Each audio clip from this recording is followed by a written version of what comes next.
Bonjour les amis, ce matin, je me réjouis encore de vous retrouver à travers de la méditation de la parole.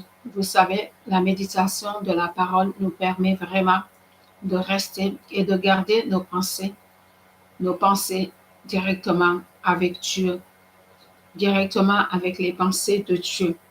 Alors ce matin, nous allons regarder la parole dans le deuxième épître de Thessalonique, la deuxième lettre de Paul aux Thessaloniciens. Avant ça, je vais prier. Oui, merci, je te remercie pour ce temps que tu nous accordes encore pour regarder la parole, pour chercher ta pensée, pour voir ce que tu nous conseilles dans chaque situation, que l'on s'y attend ou que l'on ne s'y attend pas. Nous savons que la victoire est en toi.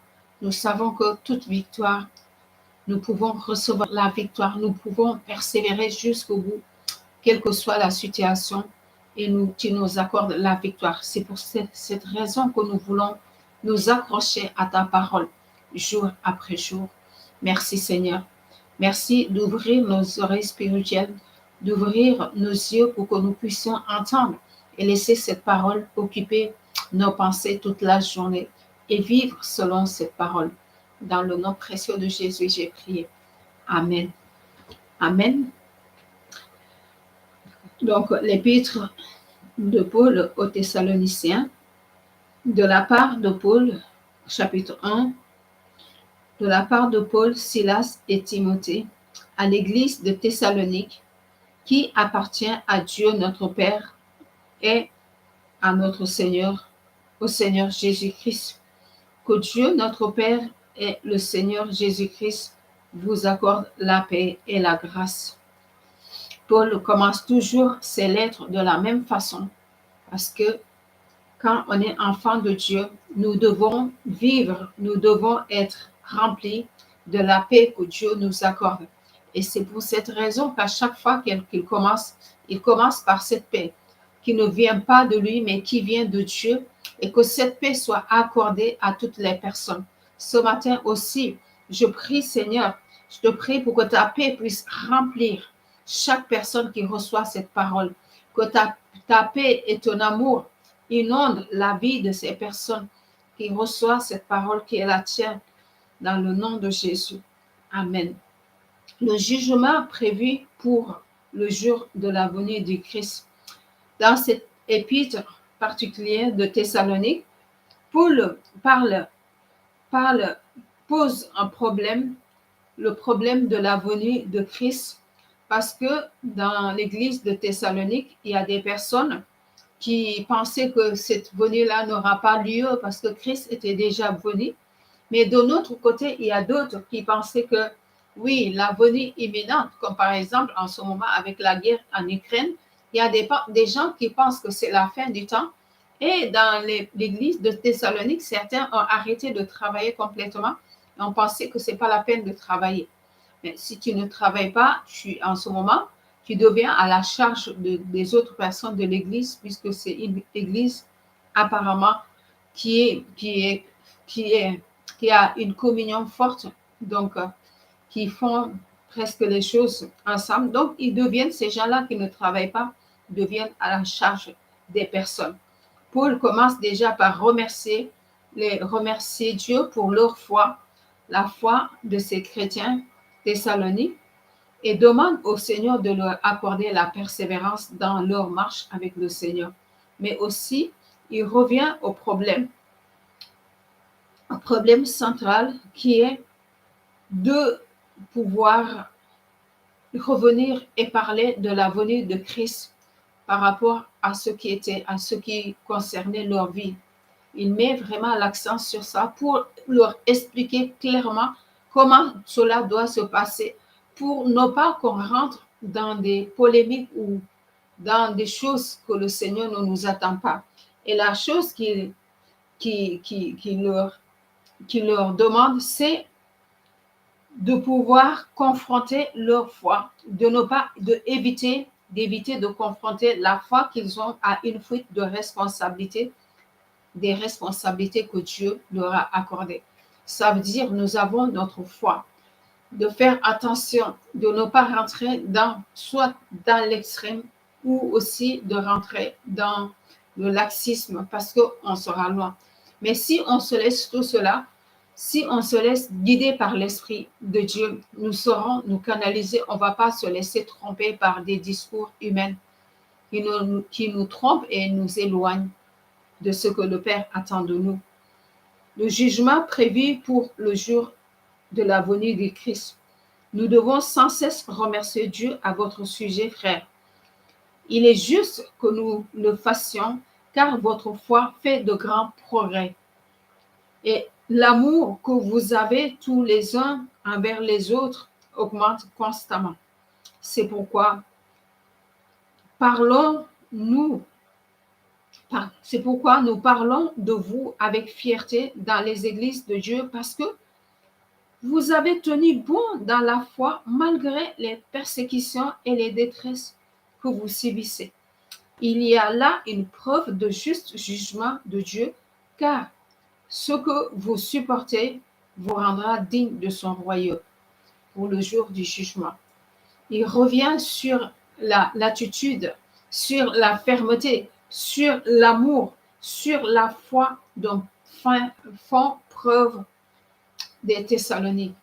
Oui, parce que pour voir la vie de l'esprit dans une église, il faut voir au travers de cette église l'amour. Si réellement ces personnes vivent dans cet amour, dans cette unité, et leur foi se base sur cet amour, et cet amour va produire des progrès. Comme il l'a dit, que eux, on voit que dans leur façon de faire, leur foi progresse. Parce que ils sont restés fermes dans les épreuves. C'est vrai, les épreuves sont toujours là. Et on voit presque dans toutes nos lectures, presque dans toute la parole de Dieu, il y a des épreuves. Il y a des épreuves. Donc, quand ces épreuves arrivent, c'est de tenir ferme et dire, je ne regarde pas les épreuves. Je regarde la parole de Dieu. Je regarde à Dieu. Je médite la parole de Dieu. Et je continue dans ma marche et je progresse. Le fait de s'accrocher à Dieu, de s'accrocher à sa parole, te permet de progresser. Et c'est ce qui loue dans l'attitude des Thessaloniciens. Il y a une preuve de jugement, car vous supportez. Ce que vous supportez vous rendra digne de son royaume. C'est vrai. Si tout était vraiment facile dans notre marche avec le Seigneur, on croirait que c'est facile. On ne peut pas se rendre compte de ce qui est difficile. Le jour qu'on voit une personne qui est dans des difficultés, on dit, il n'a qu'à aller travailler comme tout le monde. On ne peut pas imaginer qu'un jour, tu es atteint par quelque chose qui t'empêche ou je ne sais pas, tu n'arrives pas à analyser. Mais quand tu passes par tes épreuves et que tu surmontes, malgré les épreuves, tu vas jusqu'au bout, tu peux témoigner à des gens qui vivent dans des situations et les encourager parce que Dieu nous demande de nous encourager les uns les autres. Ce n'est pas grave.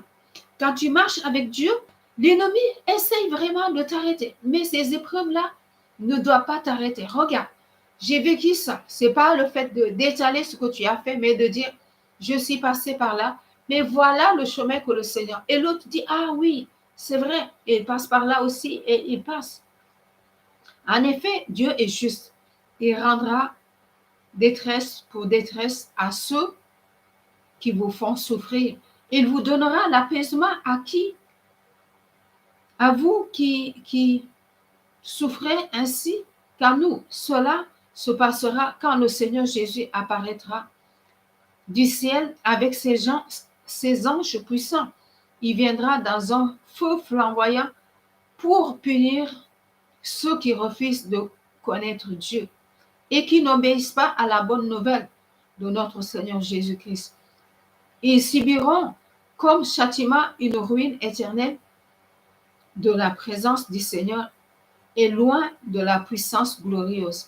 Lorsque il viendra en ce jour, oui, Saint-Esprit, je te laisse réellement prendre la place. Je veux t'honorer pour que tu puisses parler au travers de ma bouche.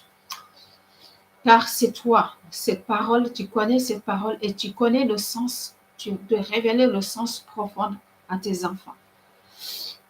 Oui, lorsqu'il viendra ce jour-là pourra être honoré et admiré par ceux qui lui appartiennent et qui croient en lui. Vous serez vous-même de leur nom car vous avez cru au message que nous vous avons annoncé. Et dans cette partie-là, Paul parle de la venue justement de Jésus-Christ, mais il ne se focalise pas sur de comment il va venir et de quand, mais il se focalise sur deux catégories de cas. Les personnes qui vont se retrouver loin de la présence de Dieu et ceux qui vont rentrer justement dans la justice de Dieu. Est-ce que cela dépend de ce que nous sommes? Est-ce que cela dépend des fautes qu'on a commises? Est-ce que cela dépend de nos péchés? Est-ce que cela... Non, il y a une chose. Des gens, quel que soit ton état aujourd'hui, ce n'est pas ça qui compte. Ce qui compte, c'est d'accepter, de recevoir le message de Jésus et de rentrer dans ce qu'il est en train de préparer. Mais d'abord, il a dit, votre détresse de souffrance montre que Jésus, quand il viendra, c'est pas à vous de vous venger, c'est pas à vous de vous retourner pour voir ce que les autres sont en train de dire sur vous. Concentrez-vous sur la responsabilité que Dieu vous a confiée. Concentrons-nous sur ce qu'il nous demande de faire. Le reste, ceux qui sont en train de parler, ceux qui sont en train de vous calomnier, ceux qui sont en train de vous faire souffrir, il s'en occupera quand il viendra. Mais aussi, ceux qui refusent de recevoir cette parole, ils vont se retrouver. Et c'est pourquoi nous devons nous questionner. Qu'est-ce que nous vivons aujourd'hui qui nous empêche de rentrer? Est-ce que nous avons une vie tellement précieuse? Est-ce que nous avons une richesse énorme autour de nous? Jésus a dit dans Matthieu à celui qui disait tu as eu beaucoup de récoltes, tu vas moissonner, tu vas engranger tout ça et tu vas rester manger des années sans travailler. Il a dit, ce jour-là, son âme lui sera rappelée et il verra à qui appartiendra ce qu'il a ramassé. Cherchez d'abord le royaume des cieux et la justice de Dieu. Il a dit, à qui reviendra ce qu'il a moissonné? À quoi servira-t-il à un homme de gagner le monde entier? Ça veut dire que tu as tout, il ne te manque rien du tout. Tout le monde t'apprécie, oui, je ne dis pas qu'il ne faut pas que tu sois apprécié, mais vraiment de chercher d'abord le royaume des cieux. À quoi ça sert de gagner le monde entier, de gagner des millions de dollars, de gagner tout, si l'on perd notre âme? Oui, parce que ce jour-là même, il est rappelé et ce qu'il a préparé sera à une autre personne. Donc, ce qui est important ici, de commencer d'abord à chercher le royaume des cieux. Ne dis pas, j'ai encore le temps. Je suis encore jeune. Parce que ta vie ne dépend pas de toi. Ta vie dépend de Dieu et il te rappelle quand il veut. Alors, soyons vigilants et répondons. Et la deuxième catégorie de personnes, c'est ceux qui ont accepté le Seigneur Jésus-Christ. Les autres, ils vont subir le châtiment. Mais lorsqu'il viendra ce jour-là, pour honorer et admirer, pour être honoré et admiré par tout ce qui lui appartient, nous ne pourrons que l'admirer. Nous serons là pour l'honorer. Mais avant l'arrivée de ce jour, commençons déjà aujourd'hui à le faire, à l'honorer, à le remercier par de petits gestes, tout ce que l'on voit qu'il est en train de faire, de dire oui, je suis là, Seigneur, montre-moi par où, comment faire pour t'honorer. Ainsi, le nom de notre Seigneur Jésus sera honoré par vous et vous serez aussi honorés par lui. Telle sera la grâce de notre Seigneur Jésus-Christ quand il viendra. C'est ça, sa grâce. Nous aussi, le fait de l'honorer aujourd'hui, le fait de chercher à faire ce qui lui fait plaisir, le fait de marcher dans ce qu'il attend de nous, dans la responsabilité. Seigneur, qu'est-ce que tu veux? Je ne sais pas faire. Montre-moi ce que tu m'as donné. Il te le montre. Il dit, regarde, tu sais faire ça, telle chose. Tu sais aider les enfants, des orphelins, les veuves. Tu sais aider. Donc, tu peux aller le faire. Je t'ouvre les possibilités pour que tu puisses les aider. Quelqu'un te demande, ah, à ce moment, je ne peux rien faire. Qu'est-ce que tu fais? Demande au Seigneur. Il te dit ce que tu fais. Tu l'aides. Je suis malade. Je ne peux plus faire le ménage de ma maison. Est-ce que je peux venir t'aider? Tu as besoin d'aide et tu vas l'aider. Oui, c'est vrai, c'est difficile en France parce que en France, les gens pensent toujours, quand tu demandes, quand tu es gentil, il y a quelque chose, il y a anguille sous roche, tu as besoin de quelque chose. Non, quand on est en Christ, quand on connaît le Seigneur Jésus-Christ, on peut donner, on peut servir, donner sans espérer de recevoir des personnes. Notre récompense ne vient pas de Dieu, des hommes, ça vient de Dieu. La révolte finale, en ce qui concerne la venue de Christ, Seigneur, notre Seigneur Jésus-Christ, de notre rassemblement auprès de lui, nous vous demandons une chose, frère. Ne vous laissez pas trop facilement troubler par l'esprit, ni effrayer par ni effrayer si quelqu'un affirme que le jour du Seigneur est arrivé. Ne les croyez pas. Même si l'on vous réclame d'une prophétie, d'une déclaration ou d'une lettre que qui nous serait attribuée, ne vous laissez tromper par personne d'autre, personne d'aucune façon, car le jour du Seigneur ne viendra pas avant qu'ait lieu la révolte finale et qu'apparaisse la méchanceté personnalisée, l'être destiné à la ruine, celui qui s'opposera à tout ce que les hommes adorent est considéré comme divin. Il s'élèvera contre tout cela et ira jusqu'à pénétrer dans le temple de Dieu pour y asseoir, pour s'y asseoir en se faisant passer lui-même pour Dieu. Donc, je vais m'arrêter là parce que s'il y a beaucoup. Donc, Paul attaque directement le problème qui rongeait l'église de Thessalonique. Il parle de la venue de Christ. Il parle de la venue de Christ. Il dit, ne vous laissez tromper par personne d'autre. Jésus a dit, même si, je pense, c'est Paul, un ange venez du ciel vous dit que le jour du Seigneur est là, ne le croyez pas. Ne le croyez pas. Parce que voilà ce qui doit se passer. Il donne les différentes étapes qui montrent l'approche, mais ce n'est pas encore la venue de Christ. Les gens vont dire, oui, regardez, la guerre en Ukraine, j'ai entendu ça. La guerre en Ukraine, l'Antéchrist, je ne sais pas quoi, le jour est arrivé. C'est la fin des temps. Qu'est-ce qui montre que c'est la fin du temps? Ce jour viendra comme un éclair où les gens ne s'y attendent même pas, où on ne va pas y penser. Donc, Paul donne des différentes étapes. Ce jour n'est pas encore arrivé. Regardez, il faut que cela se passe. Voilà ce qui doit arriver. La révolte finale, la méchanceté. L'ennemi va s'élever pour s'opposer à tout ce qui adore Dieu. Il va détruire certaines. Il va détruire le temple de Dieu. Il va rentrer dans sa maison. Il va se prendre lui-même pour un Dieu. Voilà les petits signes de la venue qui peuvent vous attirer votre attention. Mais ce n'est pas encore sa venue. Il n'est pas encore là. Donc, ne vous laissez pas tromper. Concentrez-vous sur le travail qu'on vous a confié. Cependant, ne vous rappelez-vous pas que je vous ai dit cela quand j'étais encore auprès de vous? Cependant, vous savez que quelque chose retient cet être méchant maintenant, de sorte qu'il n'apparaîtra qu'au moment prévu. Cette chose qui doit arriver est retenue. Il est retenu captif. Il n'est pas encore là, mais il viendra. Cependant, la puissance secrète de la méchanceté est déjà à l'œuvre.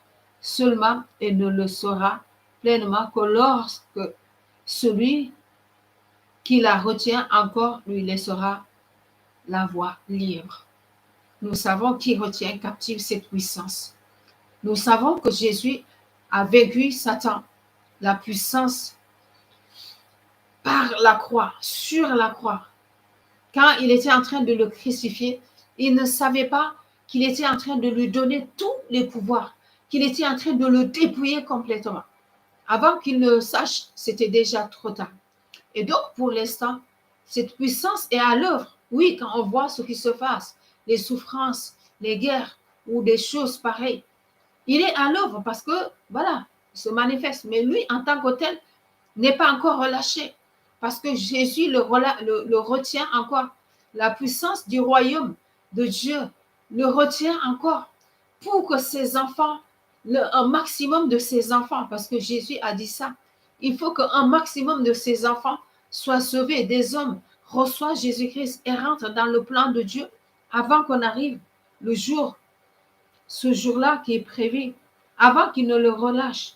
Alors l'être méchant apparaîtra et le Seigneur Jésus le fera mourir par le souffle de sa bouche.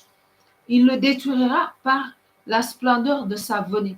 L'être méchant viendra avec la puissance de Satan. Il accomplira toutes sortes de miracles et de prodiges trompeurs, de sorte que des trompeurs, il usera du mal sous toutes ses formes pour séduire ceux qui vont à leur perte.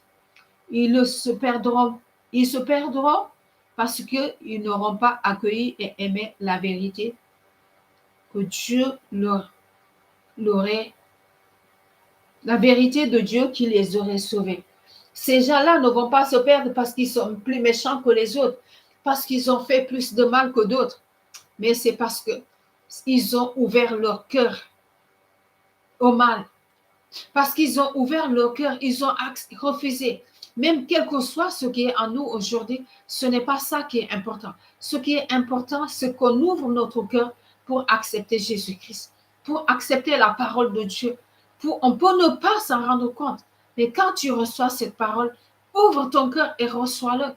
Et en ouvrant ton cœur à la parole de Dieu, tu fermes ton cœur à tout mal.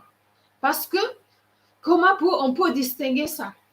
Quand on reçoit une parole, même si cette parole va parler d'une personne, de quelque chose qui n'est pas bien, qu'une personne a fait,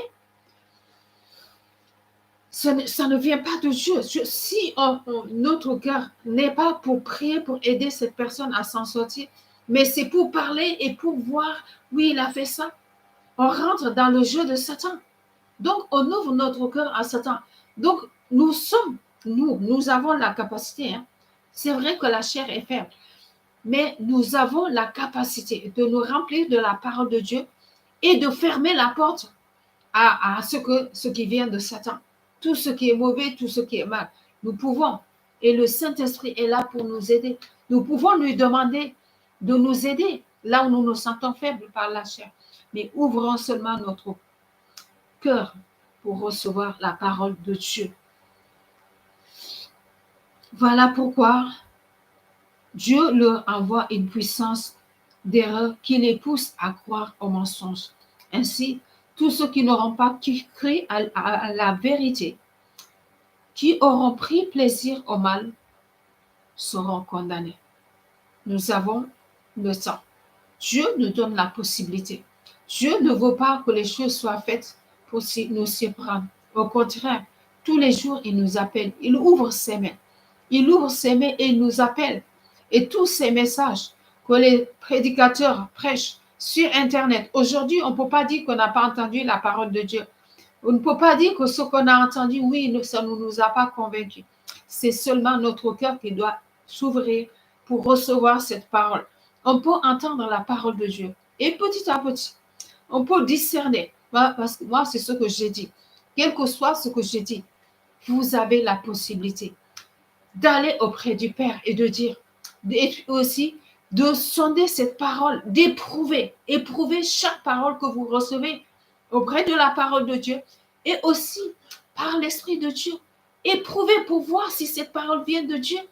Et comme ça, vous pouvez discerner la vraie parole de Dieu et de la parole qui est déliée ou qui ne l'est pas.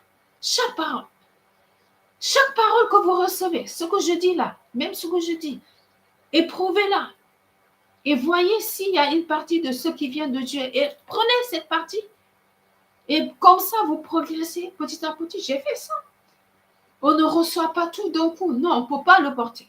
Parce que c'est ce que Jésus avait dit à ses disciples. Ce que j'ai à vous dire, je ne peux pas vous le donner maintenant parce que je sais que vous ne pouvez pas le porter, vous ne pourrez pas le supporter. Mais quand le Saint-Esprit viendra, il vous aidera, il vous amènera, il vous enseignera. Le Saint-Esprit nous enseigne, nous conduit, nous canalise sur ce que Dieu veut. Vous avez été choisis pour être sauvés. Quant à vous, nous devons sans cesse remercier Dieu à votre sujet. Donc, Paul a mis l'ordre dans leur façon de dire. Ne croyez pas à tout ce que vous dites. Même si vous recevez une parole, même si vous pensez que cette parole, waouh, elle allait, va auprès de Dieu. Alors, cette parole-là, et Dieu vous canalise. Alors, faites attention. Ne retenez pas tout ce qu'on vous dit, mais cherchez et éprouvez chaque parole pour voir si elle vient de Dieu. Et recevez. Ne fermez pas non plus votre cœur à Dieu parce que si elle est fermée, il y a aussi cette parole qui dit, quand la maison est vide, balayée, il n'y a rien, mais forcément, si l'ennemi revient, par exemple, quelqu'un qui est guéri, l'esprit va revenir voir si la maison est vide. Si elle est vide, lui, il revient parce qu'il connaît l'endroit qu'il occupait. Maintenant, à nous de remplir cette lieu qui est vide, parce que la nature a horreur du vide, par la parole de Dieu, de remplir nos pensées par la parole de Dieu pour éviter de recevoir les pensées qui viennent d'ailleurs. Vous avez été choisis pour être sauvés. Quant à nous, nous vous demandons, nous vous remercions sans cesse Dieu à votre sujet, frère. Vous que le Seigneur aime, car Dieu vous a choisi, vous les premiers, pour que vous soyez sauvés par grâce au Saint-Esprit, qui vous fait mener une vie sainte. C'est le Saint-Esprit qui nous permet de mener une vie sainte et grâce à votre foi, à la vérité. Dieu vous a appelé à cela, à la bonne nouvelle que nous avons annoncée. Il a voulu que vous ayez part à la gloire de notre Seigneur Jésus-Christ. Ainsi, frères, demeurez fermes. Retenez les enseignements que nous vous avons enseignés, que nous avons transmis, soit oralement, soit par écrit. Notre Seigneur Jésus-Christ lui-même et Dieu, notre Père, qui nous a aimés, nous a donné par sa grâce et un réconfort éternel et une bonne espérance. Remplissez vos cœurs de courage et vous accorde la force de pratiquer toujours le bien en acte et en parole. En acte et en parole. Il est en train d'encourager. Ce que je suis en train de vous dire ne vous décourage pas, mais continuez parce que vous savez que vous êtes aimés, que Dieu vous a choisi. Vous êtes choisis. Et nous aussi, cette parole, si quelque part il y a une parole qui t'a attristé, qui t'a découragé, ou la façon de parler ou d'entendre, le message peut t'attrister. Je te dis, tu es aimé par Christ. Tu es aimé par Dieu. Et Dieu nous aime tous les jours par son esprit. Il nous encourage à aller de l'avant, à tenir ferme, à rester ferme sur la vérité qu'on a reçue. La parole de Dieu est là. Concentrons-nous sur cette parole, celle qu'on peut recevoir oralement, mais aussi la parole écrite. Elle devient vivante si nous sommes remplis de l'esprit et nous la faisons vivre à travers de nous. Nous faisons vivre Jésus au travers de nous. Cette parole est là pour nous encourager, pour nous aider, pour aller de l'avant. Et elle nous donne des réconforts. Et il nous permet de rester ferme dans notre espérance et remplisse notre cœur de courage. Elle nous accorde la force. Oui, c'est la parole de Dieu qui nous accorde la force et l'Esprit Saint qui va fortifier votre être intérieur, qu'il fortifie ton être intérieur, quel que soit ce que tu traverses, quel que soit ce que nous traversons.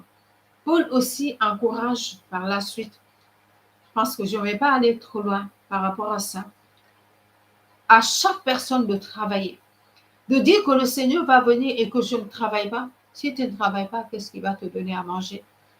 Si tu n'as pas trouvé, demande au Seigneur du travail. Seigneur, si je n'ai pas trouvé du travail, ou si j'ai un travail et que je n'arrive pas à le garder, qu'est-ce qui se passe? Et le Seigneur te dit, regarde, voilà ce qui s'est passé dans ton cœur. Voilà ce qu'il y avait. Quand il y a de l'amertume dans ton cœur, tu ne peux pas te relâcher complètement pour travailler comme il faut. Que s'il y a un esprit de rejet, par exemple, dans ton cœur, tu ne peux pas. Parce que là, non, tu ne peux pas travailler.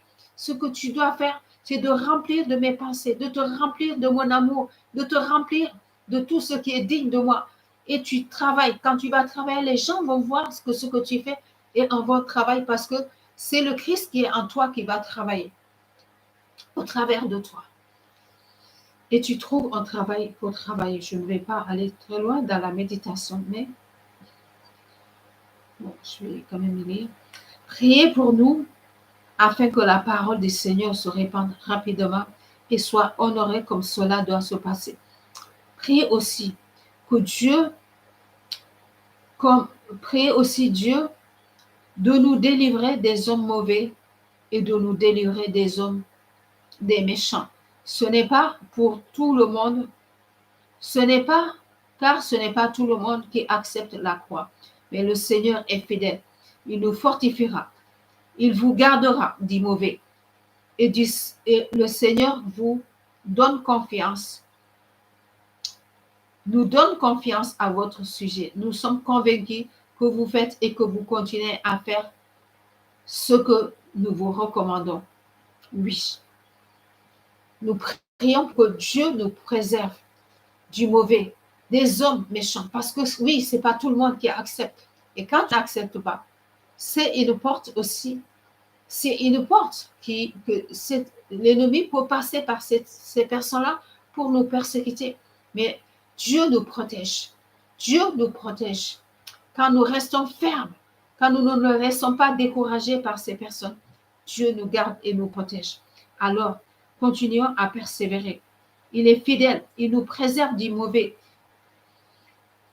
Continuez à faire les recommandations de cette parole et de ce qu'on peut vous donner. Des gens qui ont été mis devant vous pour vous conduire dans la foi. Recevez leurs enseignements, leurs instructions pour aller de l'avant. Que le Seigneur dispose votre cœur à l'amour pour Dieu et à la patience donnée par Christ. Oui, je vais finir par cette partie. Que le Seigneur dispose notre cœur à l'amour de Christ, à l'amour de notre prochain et aussi à la patience donnée par Christ et la patience donnée par Christ, qui nous remplit de cette patience, que quel que soit ce que nous traversons, que nous restons patients et fermes. Oui, Seigneur, je te demande vraiment de fortifier chaque personne qui entend ce message et que nous soyons fortifiés et que nous ne laissons pas déstabiliser par qui que ce soit et que nous restons concentrés sur la responsabilité que tu nous as donnée. Merci, Papa, pour chaque personne qui reçoit ce message. Bénis sa vie et transforme. Dans le nom précieux de Jésus, j'ai prié. Amen. Amen. Paul lahi selimlima hata elibereta kata Thessalonique mata.